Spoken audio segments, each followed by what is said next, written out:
A paz do Senhor, seja bem-vindo a mais uma aula aqui do EBD em Foco. Me chamo Herberson e nesta aula eu vou ministrar a lição número 4, que tem como título A Paternidade Divina. Nós estamos estudando a revista CPAD do primeiro trimestre do ano 2026 e agora na lição número 4 nós vamos continuar o estudo da lição número 3. Na lição número 3 nós também falamos da paternidade porque Jesus foi enviado pelo Pai, falamos dessa relação do Pai com o Filho, falamos do amor de Deus para conosco, tudo relacionado à questão da paternidade e também da Trindade, que é o tema geral da revista. Nesta lição, nós vamos continuar falando deste tema.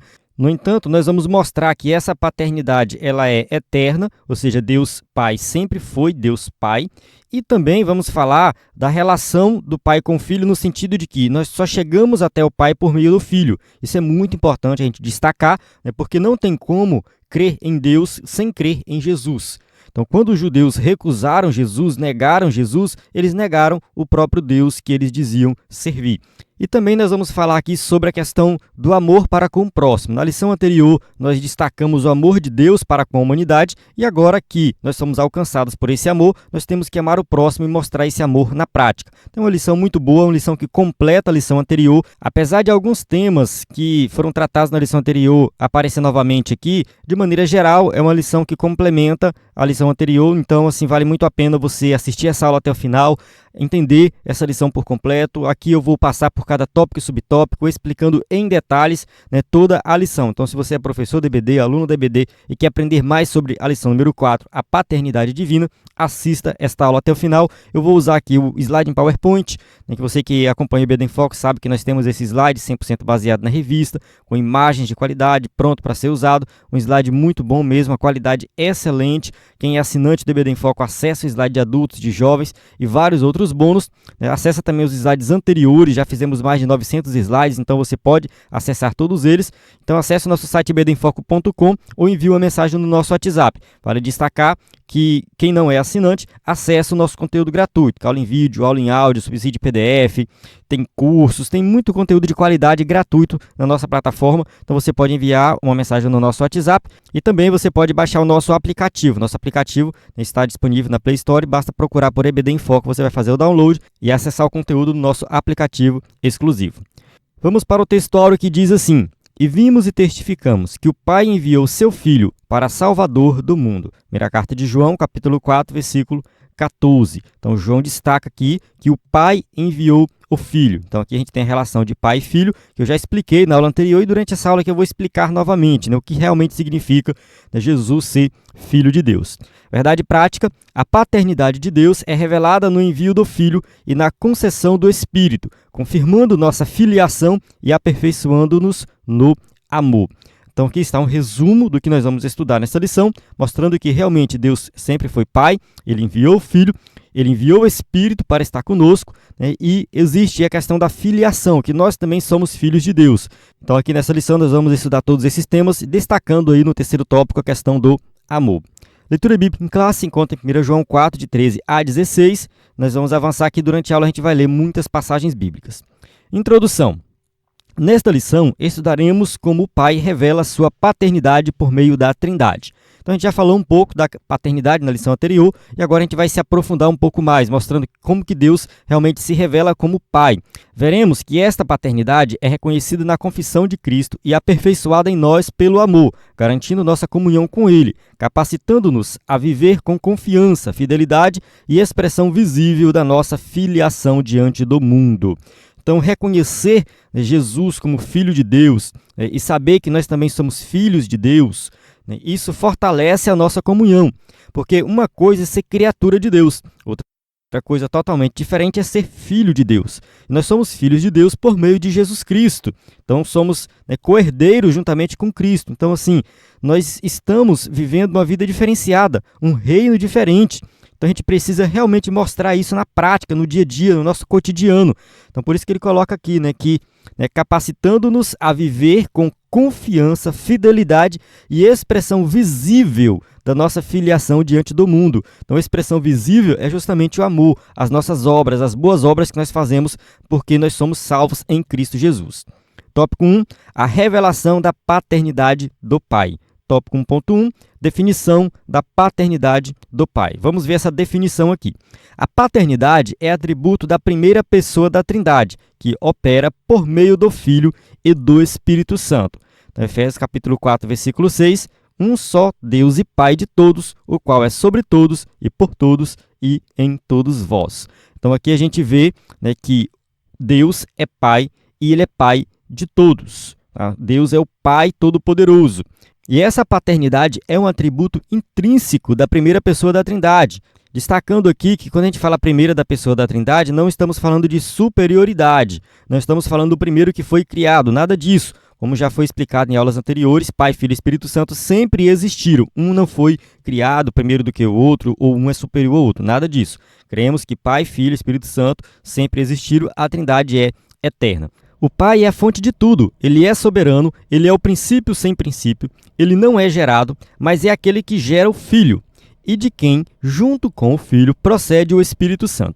Essa questão aqui do Pai não ser gerado e que o Filho foi gerado do Pai, é uma questão que já foi debatida nas aulas anteriores, eu levantei esse questionamento, depois eu expliquei melhor sobre isso, então vou fazer um resumo aqui, que é o seguinte, lá nos concílios, no concílio de Constantinopla, concílio de Nicéia, eles colocaram ali que o Filho foi gerado do Pai, só que eles não explicaram a natureza desse gerado, não está explícito lá. É claro que tem várias explicações e tudo mais, no entanto, eu particularmente acho um pouco confuso essa questão, de falar assim, o Filho foi gerado do Pai. Ele cita aqui o Salmo do capítulo 2, versículo 7, só que ali o Salmo está falando, claro, do Filho, que foi gerado, eu te gerei. No entanto, a gente tem que ver realmente com cuidado o que significa gerado ali. Tá? A gente não pode também achar que gerado é criado. Essa é a complicação. A gente não pode pensar que Jesus foi criado em algum momento. Ele não foi criado. Então, assim, nós não sabemos bem essa natureza desse gerado que foi colocado ali no concílio de Nicéia e de Constantinopla, depois nos credos posteriores. A gente não sabe o que realmente significa essa natureza, o que os teólogos colocaram lá. Mas o que eu acredito é que a gente não precisa ficar querendo dar origem ao Filho ou ao Espírito Santo. Não faz sentido a gente querer dar essa origem. Eu acredito, baseado nas Escrituras, a Trindade realmente é bíblica e se ela realmente revela quem é Deus, então a Trindade sempre existiu. Sempre existiu Pai, Filho e Espírito Santo, sem necessidade nenhuma de um gerar o outro. Tá? É um pensamento meu, não tem necessidade de nós falarmos assim, porque o Filho foi gerado do Pai. Isso, para mim, traz confusão. É um ponto de vista meu, não estou discordando dos teólogos e tudo mais, até mesmo o livro Teologia Sistemática, que eu sempre cito aqui, o do Wayne Grudem, ele fala sobre isso. Eu mostrei um trecho desse livro na aula anterior. Ele fala assim, no credo está escrito assim, mas nós não sabemos a natureza. Os escritores do credo não explicaram a natureza desse gerado. Então é algo que às vezes confunde mais do que esclarece. Então eu penso que nós definirmos que Pai, Filho e Espírito Santo sempre existiu, faz muito mais sentido. Aqui tem duas passagens bíblicas, eu vou ler só João capítulo 1, versículo 18, que é a que está embaixo, que diz assim, Deus nunca foi visto por alguém, o Filho unigênito que está no seio do Pai, esse o revelou. Então aqui a gente vê que Jesus revela o Pai. Tá? Jesus encarnado, ele revelou o Pai. Então ninguém nunca viu Deus, ninguém nunca viu o Pai, mas nós vimos o Filho, e através do Filho nós conhecemos o Pai. Até mesmo naquela conversa de Jesus com os discípulos, teve um que falou assim, Senhor, mostra-nos o Pai. Ele fala, estou convosco há tanto tempo, vocês não me conhecem. Então assim, Jesus está no Pai e o Pai está em Jesus. Então ali a gente tem também a revelação do Pai. Apesar de que o Pai, o Filho e o Espírito Santo são distintos, mas o Filho, ele revelou o Pai. Entender a paternidade divina é uma fonte de consolo. Podemos confiar no cuidado do Pai, pois Ele é o originador de toda boa dádiva. Vamos ler Tiago 1,17. Toda boa dádiva e todo dom perfeito são lá do alto, descendo do Pai das luzes, em quem não pode existir variação ou sombra de mudança. Então, assim, Deus, ele concede tudo e tudo que vem de Deus é perfeito, tudo vem do Pai. 1.2. A paternidade eterna do Pai. A paternidade de Deus não tem início no tempo. Deus é Pai desde toda a eternidade. Na oração sacerdotal, Jesus disse, João capítulo 17, versículo 5, E agora glorifica-me tu, ó Pai, junto de ti mesmo, com aquela glória que tinha contigo antes que o mundo existisse. Então aqui Jesus ora ao Pai, falando para que ele fosse glorificado. Glorifica-me tu, ó Pai, junto de ti, mostrando o quê? Que Jesus sempre existiu, né? Com aquela glória que tinha contigo antes que o mundo existisse. Então assim, o Filho sempre existiu. Pai, Filho e Espírito Santo sempre existiram. E essa harmonia da Trindade, ela é eterna. Ela sempre existiu e ela sempre vai existir. Durante a encarnação, a gente vê que Jesus, no caso que é o Filho, ele vai descer para a Terra, ele vai encarnar, ele vai ser um ser humano, né, como nós, vai viver como nós, ele morre, ressuscita, volta aos céus, e aí ele fala para que, nesse retorno, que eu seja glorificado com aquela glória que sempre existiu, né, que eu sempre tive, né, que sempre esteve presente em nós. Então, este texto ensina que o relacionamento entre o Pai e o Filho é anterior à criação, revelando que a identidade de Deus como Pai é eterna. Então aqui a gente observa que essa relação de Pai, Filho e Espírito Santo sempre existiu, é uma relação eterna. Não houve momento em que Deus se tornou um Pai. O Pai sempre foi Pai, o Filho sempre foi Filho e o Espírito sempre foi Espírito. Então aqui é uma visão que nós temos, né, da Trindade, Pai, Filho e Espírito Santo, sempre existiu, né, não foi um momento específico que isso aconteceu, não, sempre foi assim. Efésios 1, versículo 3 e 4, Bendito o Deus e Pai de nosso Senhor Jesus Cristo, o qual nos abençoou com todas as bênçãos espirituais nos lugares celestiais, como também nos elegeu nele antes da fundação do mundo, para que fôssemos santos e irrepreensíveis diante dele em amor. Se você ler o capítulo 1 de Efésios, você vai ver que ele vai falar do Pai, do Filho e do Espírito Santo. Tópico 1.3, o Pai gerou o Filho. A geração do Filho não implica criação. Ele sempre existiu com o Pai com a mesma essência. João 5,26 diz assim, porque como o Pai tem a vida em si mesmo, assim deu também ao Filho ter a vida em si mesmo. Então aqui a gente observa que o Pai tem a vida em si mesmo. Ou seja, ele é a própria vida. O Filho também tem a vida em si mesmo. Então, eles são da mesma essência. Então, dizer que Jesus é Filho de Deus não significa dizer que ele foi criado por Deus em algum momento, mas é porque ele é da mesma essência, do mesmo nível. Esse era o entendimento que os judeus tinham naquela época, dessa questão de filho. Eu acho que eu expliquei isso também na aula anterior. Jesus foi chamado de filho de Davi. Um cego lá chamou, né? Jesus, filho de Davi, tem misericórdia de mim. Ou seja, ele não está dizendo ali que Jesus, né, foi gerado ou criado por Davi. Ele está dizendo que Jesus é do mesmo nível que Davi, que ele tem o poder e a autoridade de sentar no trono de Davi, de reinar sobre Israel. É nesse sentido. Os judeus falavam que eles eram filhos de Abraão. Da mesma forma, nós temos a herança de Abraão, nós somos da mesma essência que Abraão, nós devemos ter as mesmas bênçãos que Abraão. É nesse sentido. Então, colocar Jesus como filho de Deus não significa que ele foi criado por Deus. E aqui o escritor da revista destaca, a geração do filho não implica criação, aquilo que eu tinha falado de gerado anteriormente, né? Quando o credo lá diz que o filho foi gerado do pai, ele não está dizendo que ele foi criado pelo pai. Significa que o Deus Pai não recebeu vida de ninguém, ele é autoexistente. O filho gerado pelo pai também é autoexistente. É por isso que essa palavra gerado ela pode, né, trazer alguma certa confusão, mas que fique bem claro como está aqui. Ele é autoexistente, ou seja, sempre existiu. Em momento algum o Pai, o Filho ou o Espírito foram criados. Em momento algum eles passaram a existir. Eles sempre existiram. Eles são autoexistentes. Implica dizer que o Filho não foi criado, mas eternamente gerado. O Filho, assim como o Pai, possui vida em si mesmo. Isto é, compartilha da mesma natureza divina. João capítulo 10, versículo 30. Eu e o Pai somos um. Então aqui está bem claro dentro da Bíblia, né, que o Filho, ele não é superior, ele não é inferior, ele não foi criado. Não, sempre existiu. Pai, Filho e Espírito Santo, eles sempre tiveram a vida em si mesmo, eles sempre foram eternos e vão existir por toda a eternidade. Tópico 1.4, o Pai nos concede o Espírito. Vamos lá. O Espírito Santo também tem sua origem no Pai, mas de modo distinto. Ele procede do Pai e é enviado pelo Filho. Então, da mesma forma que o Filho, o Espírito Santo também não foi criado, mas ele procede do Pai. Ou seja, ele é da mesma essência que o Pai.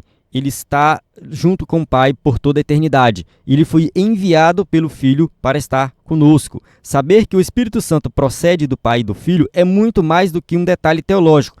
é uma fonte poderosa de segurança para a nossa vida cristã. Então a gente tem que entender que o Espírito Santo também é Deus, e ele vem da mesma essência que o Pai, da mesma essência que o Filho, e ele habita em nós. O Espírito Santo é o próprio Deus enviado para estar conosco para sempre. A passagem de Atos, capítulo 5, versículo 3 e 4, a gente não colocou aqui, mas é aquela passagem de Ananias e Safira, né, que Pedro fala assim, vocês mentiram para o Espírito Santo. Depois ele fala assim, vocês mentiram para Deus e não para os homens. Então ali está bem claro, né, que o Espírito Santo é chamado de Deus. Então, assim, a gente tem que entender que o Espírito Santo é Deus, ele não é simplesmente uma força divina, não. Ele é uma pessoa, né? A gente crê que é uma das pessoas da Trindade, no caso, Pai, Filho e Espírito Santo, né? Ele é o Deus Todo-Poderoso também. Agora, em João, capítulo 14, versículo 16 e 17, a gente tem aqui o envio do Espírito, né? Jesus fala assim, ó, e eu rogarei ao Pai, e ele vos dará outro Consolador, para que fique convosco para sempre, o Espírito da verdade, que o mundo não pode receber, porque não o vê, nem o conhece, mas vós o conheceis, porque habita convosco e estará em vós. Então, assim, o Espírito da verdade, ele vai ser enviado. Jesus fala assim, eu vou subir, mas ele vos dará outro Consolador. Esse é o Espírito da verdade. É ele que vai estar com vocês, que vai caminhar com vocês. Então, a gente pode dizer que hoje lá no céu tem o Pai e o Filho, e o Espírito ele está aqui. É claro que Deus pode estar em todos os lugares ao mesmo tempo, no entanto, o Espírito foi dado para nós, ele está conosco, ele está na igreja, ele habita conosco. Então a gente tem aí esse momento, essa fase em que o Espírito Santo está na igreja, ele habita em nós. Ele nos aproxima do Pai, testemunha ao nosso espírito que somos filhos de Deus e nos guia em toda a verdade. Então o Espírito Santo ele tem um papel fundamental na vida do cristão. Nós dependemos do Espírito para tudo. Romanos capítulo 8, versículo 16. O próprio Espírito testifica com o nosso espírito que somos filhos de Deus. Aqui a gente pode ver que o Espírito Santo que habita em nós, que testifica que somos filhos de Deus. João capítulo 16, versículo 13 está escrito, mas quando vier aquele, o Espírito de verdade, ele vos guiará em toda a verdade, porque não falará de si mesmo, mas dirá tudo o que tiver ouvido e vos anunciará o que há de vir. Então o Espírito Santo, ele vai nos guiar, ele vai falar conosco, né? E ele não fala de si mesmo, mas ele vai testificar do Filho. Os crentes pentecostais, muitas vezes, quando fala de Espírito Santo, só pensa no batismo com o Espírito Santo, línguas estranhas, dons espirituais e tal, aquela coisa toda. Mas, assim, aquilo ali é uma obra do Espírito, é uma parte do que o Espírito faz em nós. Temos que entender a obra completa do Espírito na nossa vida. É o Espírito Santo de Deus que nos convence do pecado, o Espírito de Deus que habita em nós assim que nós nos convertemos. Então, assim, me converti, o Espírito Santo passou a habitar. Todo crente tem o Espírito Santo. A gente não deve pensar que só tem o Espírito Santo quem fala em línguas. Não, todo crente salvo tem o Espírito Santo. Até aqueles crentes que não acreditam no batismo com o Espírito Santo, eles também têm o Espírito. Os crentes batistas, presbiterianos e, enfim, muitos assembleianos também, né, que não acreditam mais em dons espirituais, não acreditam em batismo com o Espírito Santo, línguas estranhas, mas se eles são salvos, se eles creem em Jesus como Salvador, se a vida foi transformada, o Espírito Santo habita neles. Então o Espírito Santo habita em todo crente. Então o Espírito Santo nos guia, ele nos ensina, ele ilumina nossa mente, ele nos capacita para interpretar a Bíblia. Enfim, então o Espírito Santo está conosco o tempo todo. Temos que entender essa obra maravilhosa do Espírito Santo na nossa vida. Vamos para o tópico 2, reconhecendo a paternidade do Pai. 2.1, confessar a Cristo como Filho.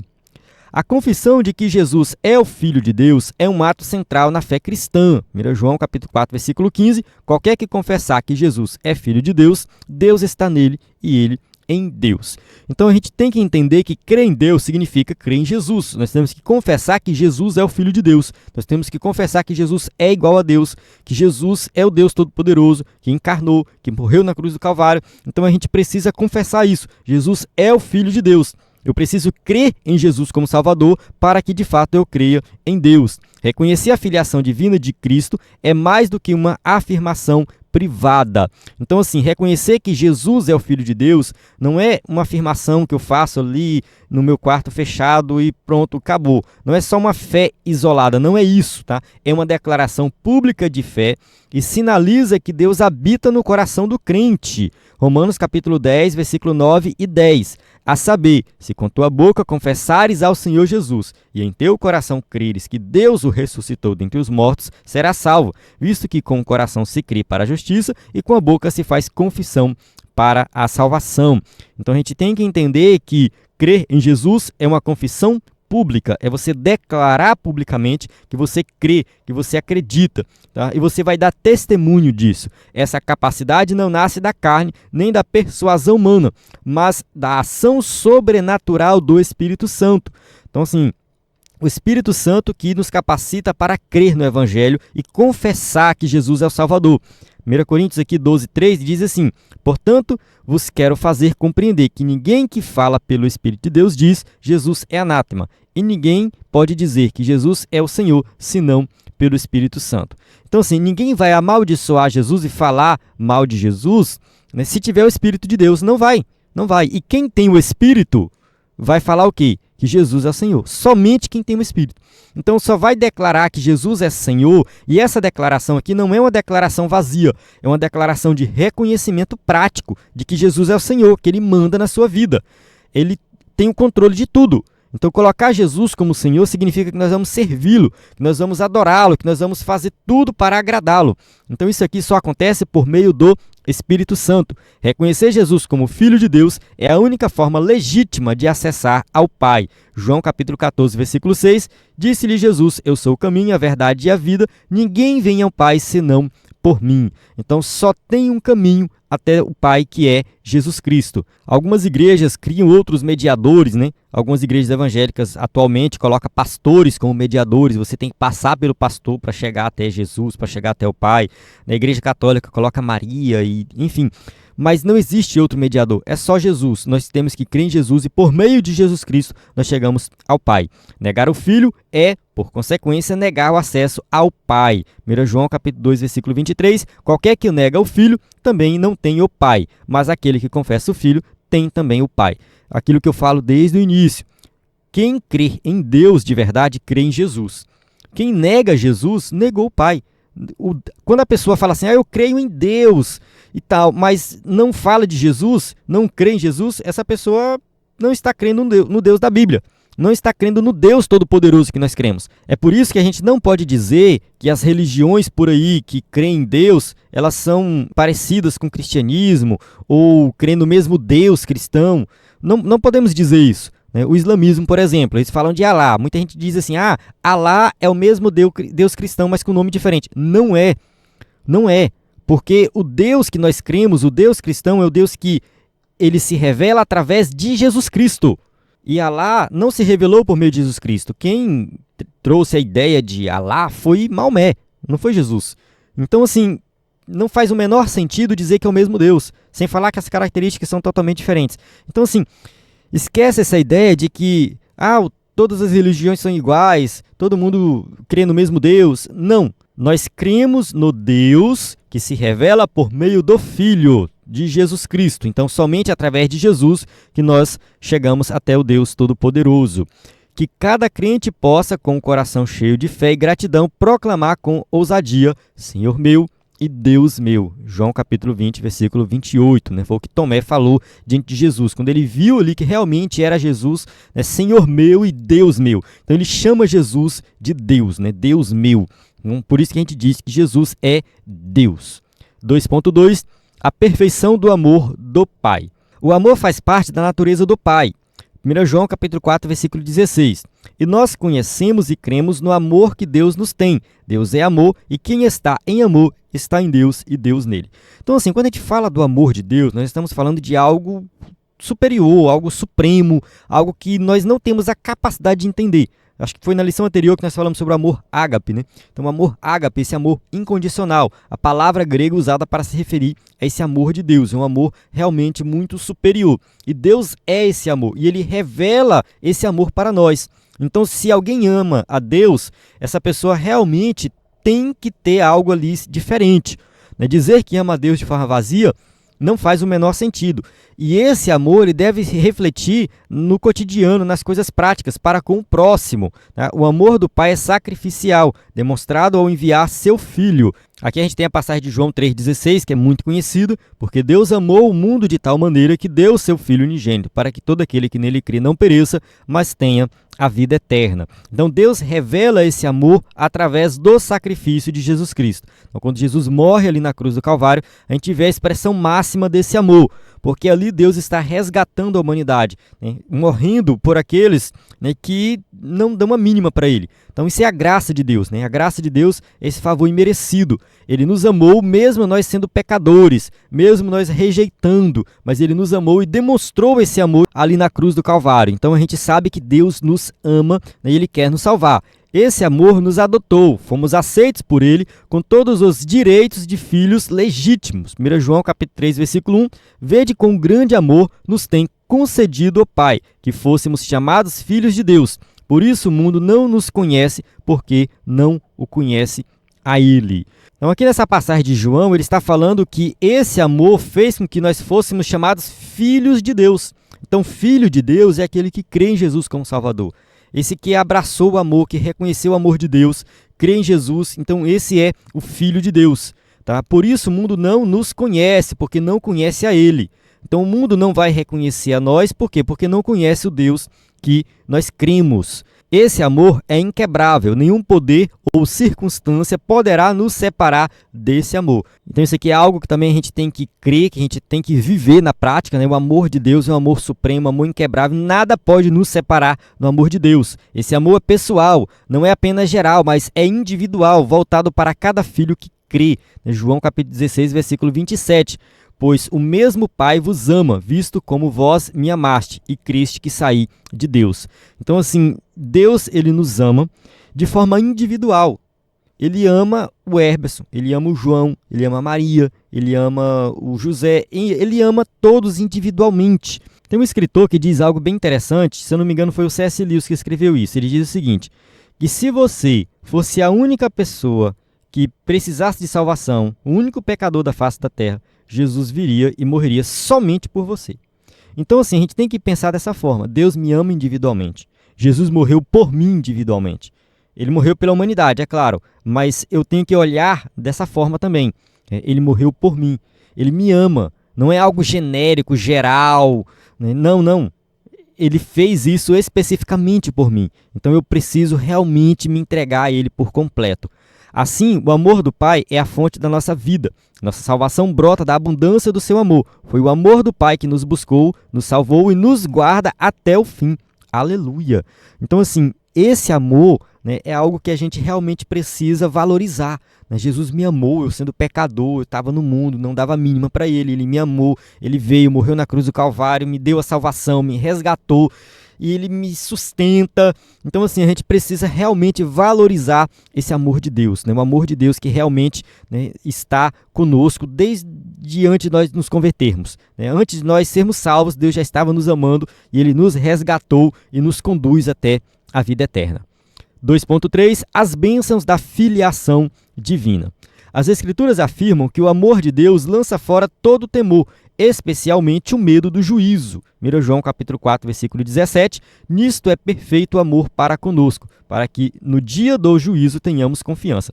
Assim, irmãos, a gente tem que entender que o crente salvo em Cristo Jesus, ele é salvo. Jesus falou assim, quem crê em mim tem a vida eterna. Então nós temos a vida eterna, nós já somos salvos. Nós não podemos viver naquela tensão. Será que eu sou salvo? Será que eu não sou salvo? E se eu morrer agora, será que eu vou para o céu? E se Jesus voltar, será que eu vou subir? A gente não pode viver assim, irmãos. Assim, eu sei que muitas vezes nós somos ensinados assim na igreja, tem muito ensinamento errado nesse sentido, né, que, enfim, como se nós estivéssemos lutando pela salvação, que a qualquer momento a gente pode perder a salvação.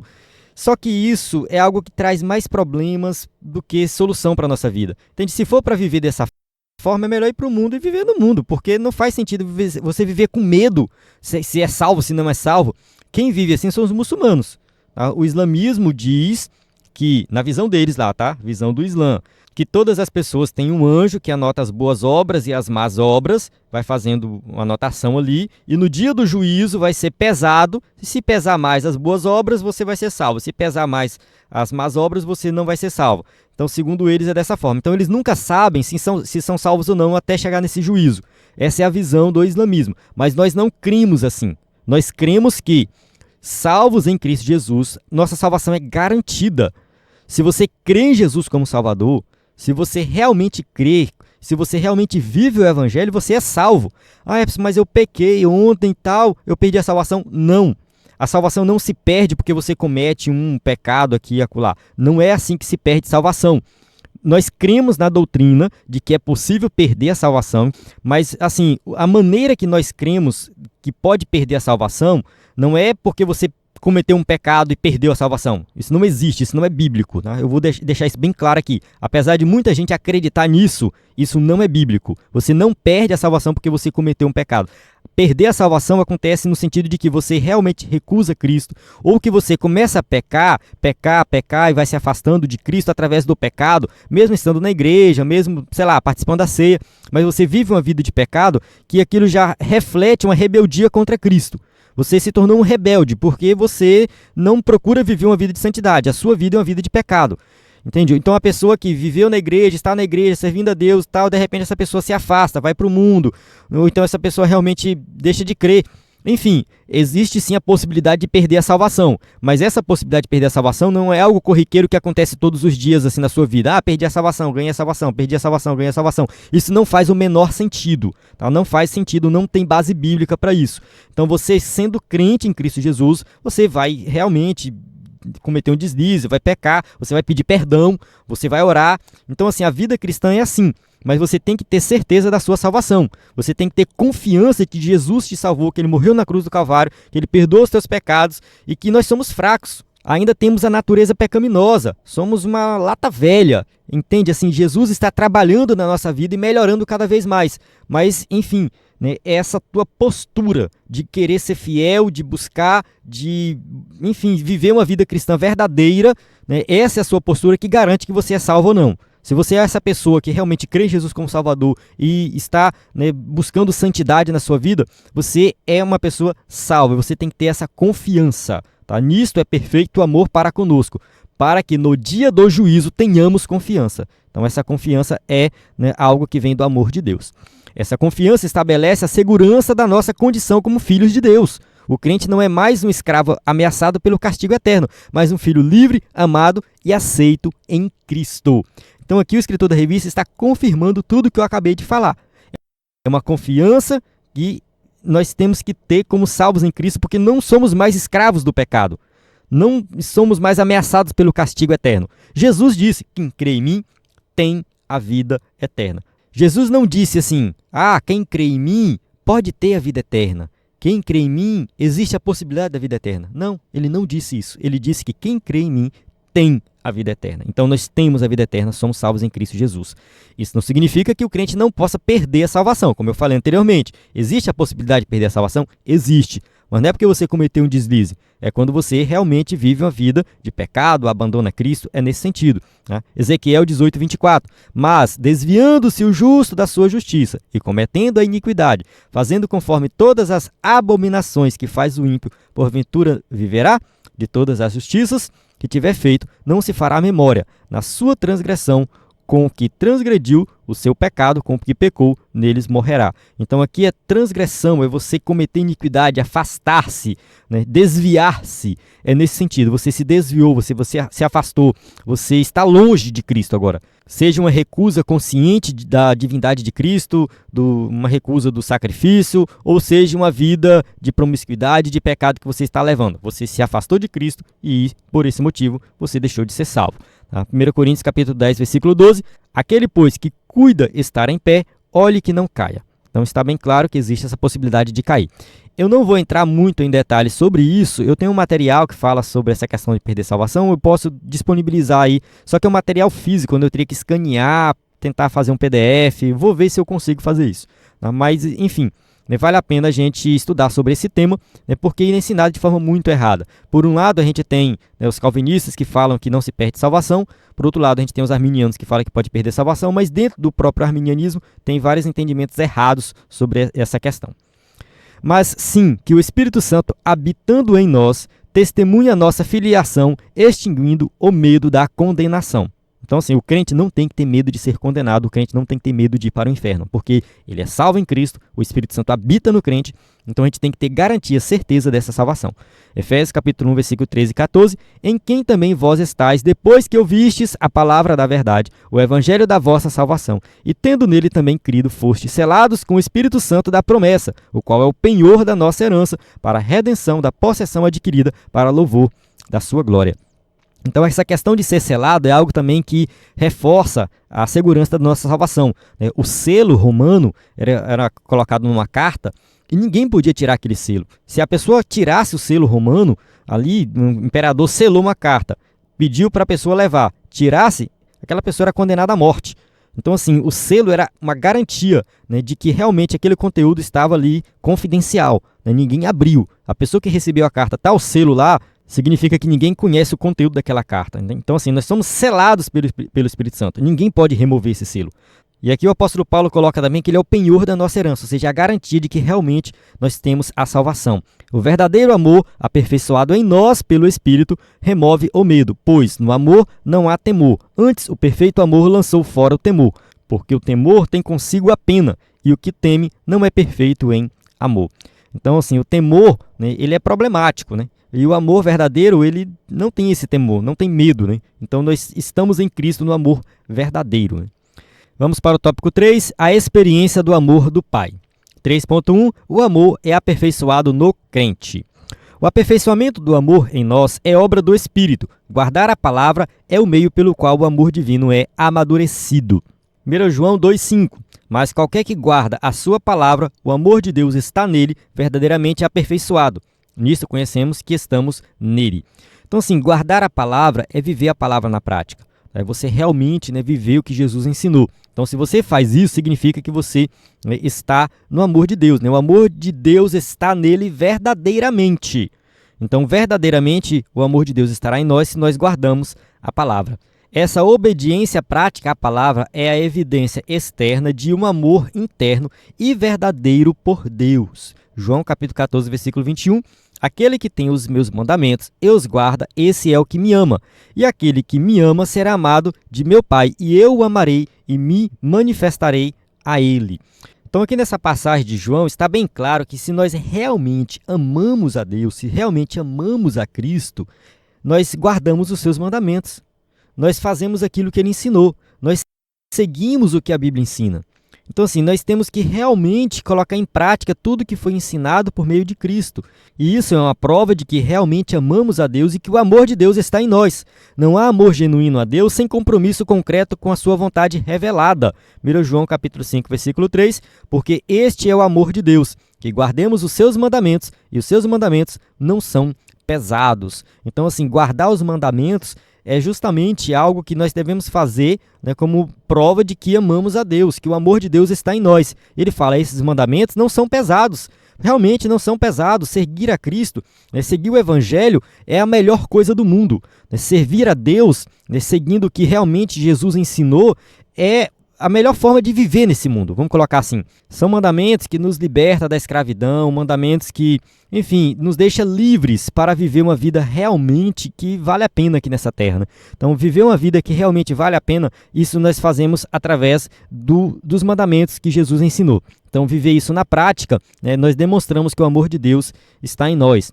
A cada ato de obediência, mesmo nas pequenas coisas, o amor de Deus é fortalecido em nós.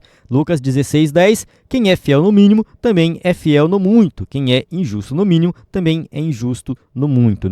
Essa passagem de Lucas deixa bem claro aqui que quem realmente é fiel a Deus é fiel em todos os aspectos da vida. Nas coisas pequenas, nas coisas grandes, enfim. Se você é fiel no mínimo, com certeza você vai ser fiel no muito. Então, assim, Deus ele te entrega às vezes coisa pequena para você cuidar, para você fazer, e isso reflete quem você realmente é. Então, assim, Deus vai te entregar coisas maiores se ele vê que você realmente, né, cuida das menores, daquilo que parece ser pouco importante, mas é ali que Deus está te testando, né? Devemos viver de maneira que nossa prática aprofunde a realidade do amor em nosso coração. Tiago 1:22, e sede cumpridores da palavra e não somente ouvintes, enganando-vos a vós mesmo. Então, assim, ser cumpridor da palavra significa que você realmente coloca em prática aquilo que foi ensinado por Jesus. Não é somente ouvinte. A gente vai lá, ouve uma pregação boa falando de Jesus, dos mandamentos, e a gente vai para casa e acabou. Chega em casa, a gente trata mal os filhos, trata mal os pais, a esposa, o esposo, né? Enfim, no trabalho trata mal o empregado, trata mal o patrão. E aí, valeu de quê aquilo que você ouviu? Valeu de quê o evangelho que você está ouvindo todos os dias na igreja? Valeu de nada. Então, assim, a gente precisa colocar em prática, ser, né, cumpridor da palavra e não somente ouvinte. Portanto, refletir Deus no mundo é estar sendo aperfeiçoado no amor. Como que eu mostro que eu amo a Deus? Fazendo o bem para o próximo. Eu amo a Deus através do próximo. Mateus 22, de 37 a 40. E Jesus disse-lhe: amarás o Senhor teu Deus de todo o teu coração, de toda a tua alma e de todo o teu pensamento. Este é o primeiro grande mandamento. E o segundo, semelhante a este, é: amarás o teu próximo como a ti mesmo.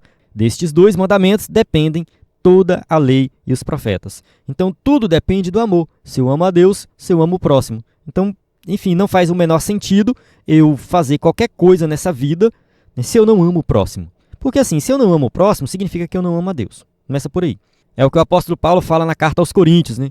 Então, assim, mesmo que eu entregue meu corpo para, né, ser sacrificado e tal, se eu não tenho amor, isso não vale de nada. Então, assim, não importa o que você faça, não importa o que você diz, não importa nada. Se você não tiver amor, não tem valor. 3.2. O amor é a marca dos filhos de Deus. O amor distingue os verdadeiros filhos de Deus. O mundo conhece a Deus por meio da manifestação de amor dos seus filhos. 1 João capítulo 4, versículo 12. Ninguém jamais viu a Deus. Se nós amamos uns aos outros, Deus está em nós e em nós é perfeito o seu amor. Então, assim, João, ele fala muito de amor, né? E ele fala que ninguém nunca viu a Deus, tá? Eu nunca vi Deus. Então, como que eu vou amar a Deus, que eu não vejo, se eu não amo o próximo que eu vejo? João, ele vai desenvolver o argumento nesse sentido. Então, se nós amamos uns aos outros, de fato o amor de Deus está em nós. Porque esse amor de Deus, ele reflete nessa prática do cotidiano de amar o próximo. Não faz o menor sentido a pessoa estar na igreja dizendo que ama a Deus, glória a Deus, aleluia, aquela coisa toda, mas trata mal o próximo, não ama o próximo. Então, enfim, não tem amor a Deus. Deus é invisível. Mas o seu amor se torna visível à humanidade quando os cristãos vivem em amor mútuo. O mundo vai olhar para a igreja e vai ver que tem algo diferente, porque tem amor. Agora, se dentro da igreja falta amor, como que nós vamos mostrar para o mundo quem é o Deus verdadeiro? Entende? Então, assim, nós temos que pregar o evangelho, mas nós temos que ter amor, viver o amor na prática. Vivemos em um mundo violento, um mundo que as pessoas não respeitam mais os outros. A gente vê muitas manifestações de ódio aí através das redes sociais. Infelizmente, muitos crentes participando disso. Manifestações de ódio, falando mal dos outros, caluniando, e depois está na igreja dando glória a Deus e aleluia. Então, sim, será que isso é um amor verdadeiro? A gente tem que refletir sobre isso, né? Quem ama de fato revela que conhece a Deus. Logo, o amor torna real a presença de Deus àqueles que ainda não o conhecem. Então, assim, a gente precisa mostrar para o mundo quem é Deus através do amor, né? Do amor que nós temos para com o próximo. 1 João, capítulo 3, versículo 10. Nisto são manifestos os filhos de Deus e os filhos do diabo. Qualquer que não pratica a justiça e não ama a seu irmão, não é de Deus. Ou seja, se não é de Deus, é do diabo. Se você não pratica a justiça, se você não ama o seu irmão, você não é de Deus. Está bem claro aqui, 1 João capítulo 3, versículo 10. 1 João 4, 8, aquele que não ama não conhece a Deus, porque Deus é amor. Então, se você não ama, você não conhece a Deus. Pode dar glória a Deus, aleluia, ir para a igreja, cantar, falar em línguas, fazer o que for. Fazer cair fogo do céu, não interessa. Se você não ama, você não conhece a Deus.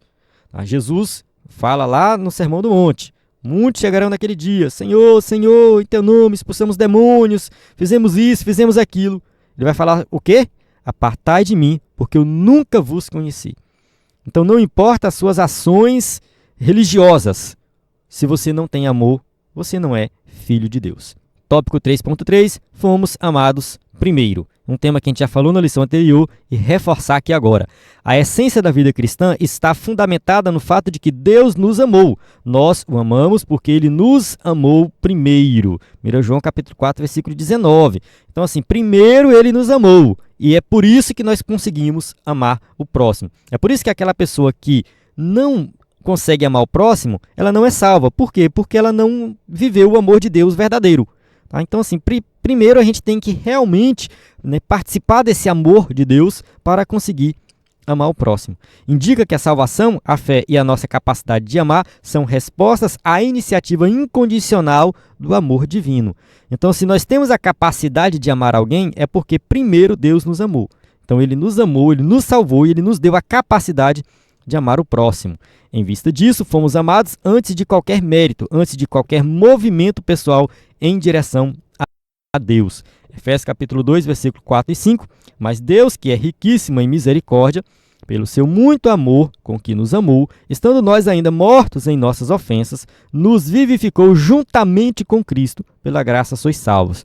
Então aqui está bem claro que Deus é riquíssimo em misericórdia. Ele nos amou, mesmo nós estando mortos em nossas ofensas, nossos delitos e pecados, mortos, afastados de Deus, longe de Deus. Ele nos amou, Ele enviou Cristo para nos dar vida. Tá? E essa vida acontece através da graça de Deus. Fomos amados no pior estado possível, em pecado, e recebidos como filhos em Jesus.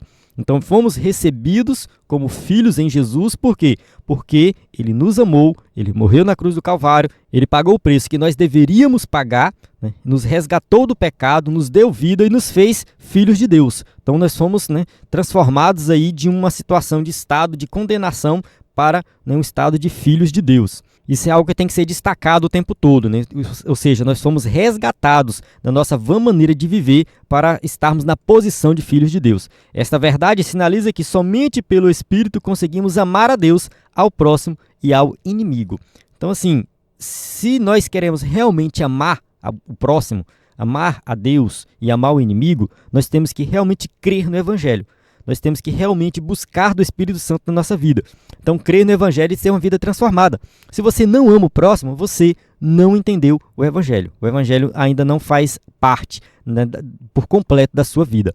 Antes da nossa redenção, houve uma cruz sangrenta preparada por amor. João capítulo 15, versículo 13. Ninguém tem maior amor do que esse, de dar a alguém a sua vida pelos seus amigos. Então Jesus demonstra o seu amor através da cruz. Jesus demonstra o seu amor através do seu sacrifício. Ali está o Deus Todo-Poderoso sendo crucificado, sendo humilhado. Ele passa por tudo isso, por quê? Porque Ele nos amou e Ele quer nos dar a vida eterna. Desse modo, espera-se que a postura cristã seja uma resposta agradecida a esse amor imerecido.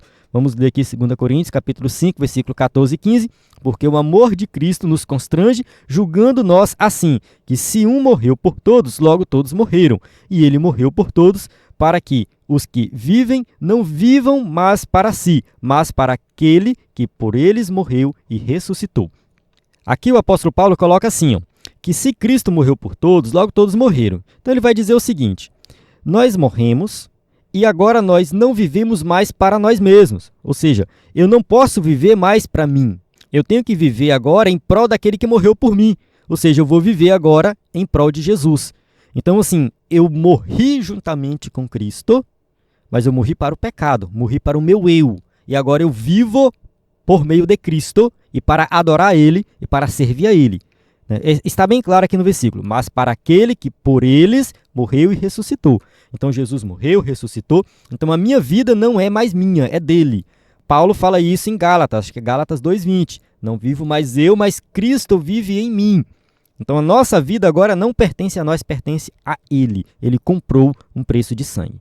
Amém? Chegamos na conclusão da nossa aula que diz assim: a paternidade de Deus é revelada de forma plena na ação conjunta da Trindade. O Pai envia o Filho, concede o Espírito e estabelece conosco uma relação sólida e paterna. Confessamos a Cristo, amamos porque fomos amados primeiro e fomos conduzidos pelo Espírito a viver em obediência e comunhão.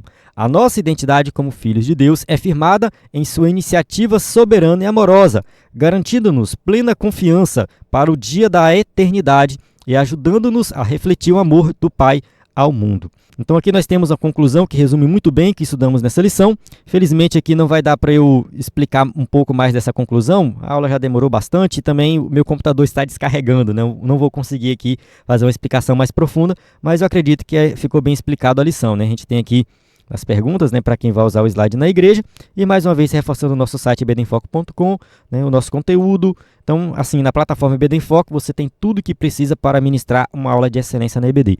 A paz do Senhor, até a próxima aula.